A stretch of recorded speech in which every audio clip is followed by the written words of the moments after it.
اور اس دروازے کے پاس ایک برنجی مجسمہ اس طرح کھڑا تھا کہ گویا پہرا دے رہا ہو۔ اس مجسمے کے ہاتھ میں ایک بڑا فولادی گرز تھا اور بت کے سینے پر لکھا تھا، میں اپنا فرض ادا کر رہا ہوں۔ روڈرک نے نہایت خوف کے عالم میں دیکھا کہ مجسمہ گرز کو بار بار زمین پر مار رہا تھا۔ روڈرک ہمت کر کے مجسمے سے مخاطب ہوا، میں اندر کسی قسم کی بے ادبی کی نیت سے نہیں جا رہا، مجھے جانے دو، میں صرف راز دریافت کرنا چاہتا ہوں۔ اس کی یہ التجا سن کر گرز رک گیا۔ بادشاہ مصاحبین سمیت اندر داخل ہو گیا۔ اندر ہر طرف ہیرے جواہرات بکھرے پڑے تھے اور درمیان میں ہرقل اعظم کی نصب کردہ میز رکھی ہوئی تھی۔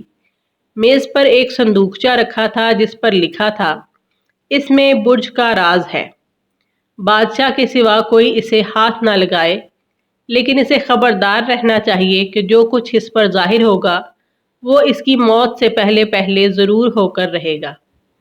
گویا پیشن گوئیوں کا ایک ایسا سلسلہ اس کا منتظر تھا جن کی شکل تحریری نہیں بلکہ عملی تھی، یعنی ایک فلم اس کے سامنے چلنے والی تھی۔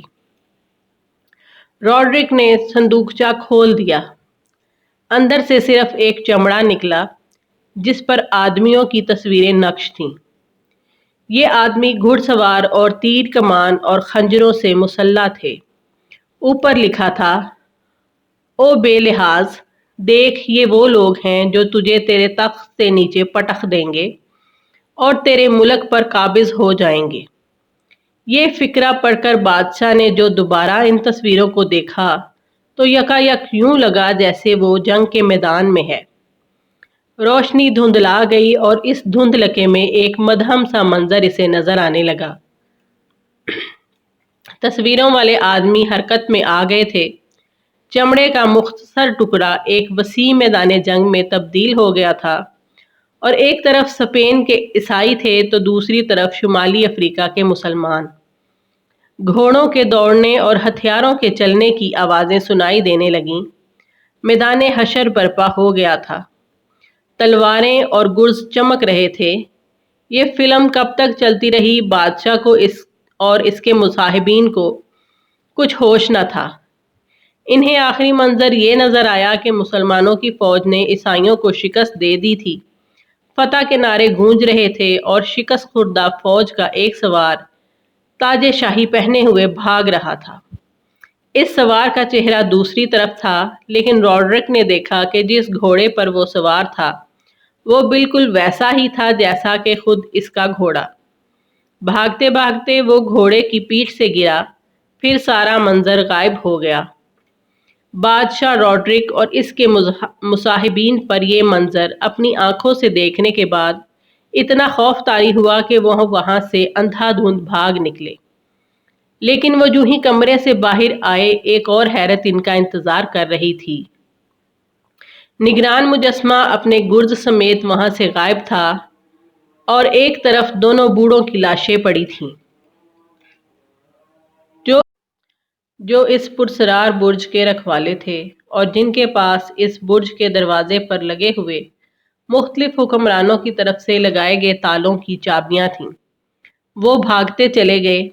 پیچھے مڑ کر دیکھا تو پہاڑ کو آگ لگی ہوئی تھی، پتھر جل جل کر چیخ رہے تھے اور اچھل اچھل کر ادھر ادھر گر رہے تھے۔ روڈرک اور اس کے ہمراہی دوڑتے ہی چلے گئے، یہاں تک کہ واپس ٹولیڈو اپنے محل تک آ پہنچے۔ یہ بتانے کی ضرورت نہیں کہ بعد میں جو کچھ ہوا وہ اس فلم کے مطابق ہی ہوا جو روڈرک کو دکھائی گئی تھی۔ فلم میں جس گھڑ سوار کا چہرہ نظر نہیں آ رہا تھا وہ خود روڈرک تھا۔ شکست کھانے والی فوج اس کی تھی۔ مسلمانوں نے جنگ جیت لی اور اس علاقے پر اپنی حکومت قائم کر لی۔ وہ یہ فلم نہ دیکھتا تو پھر بھی وہی کچھ ہوتا جو ہوا۔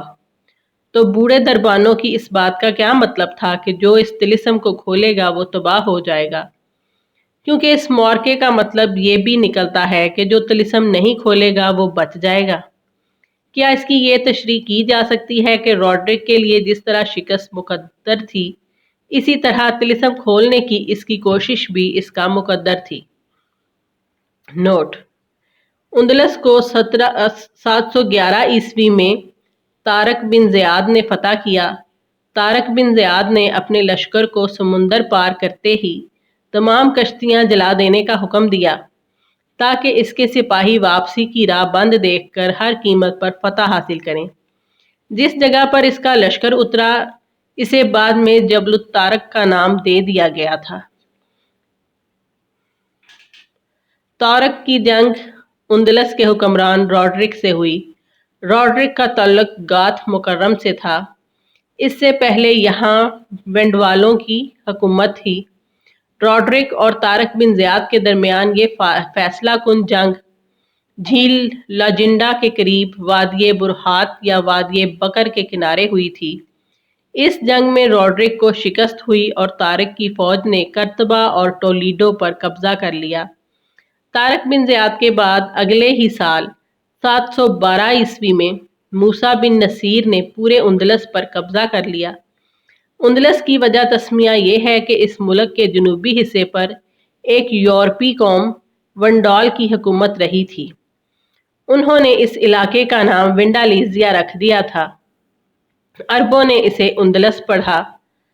1492 میں سقوط غرناطہ کے بعد عیسائی اندلس کا نام اسپین رکھا گیا، لیکن جنوبی حصے کا نام اب بھی اندلس یا اندلیسیا ہی ہے۔ تو ناظرین، یہ تھا آج کا ہمارا قصہ ہے۔ ایسے مزید واقعات آپ کو ملتے رہیں، اس کے لیے ہمارے چینل کو سبسکرائب کریں اور بیل آئیکن کو ضرور پریس کریں۔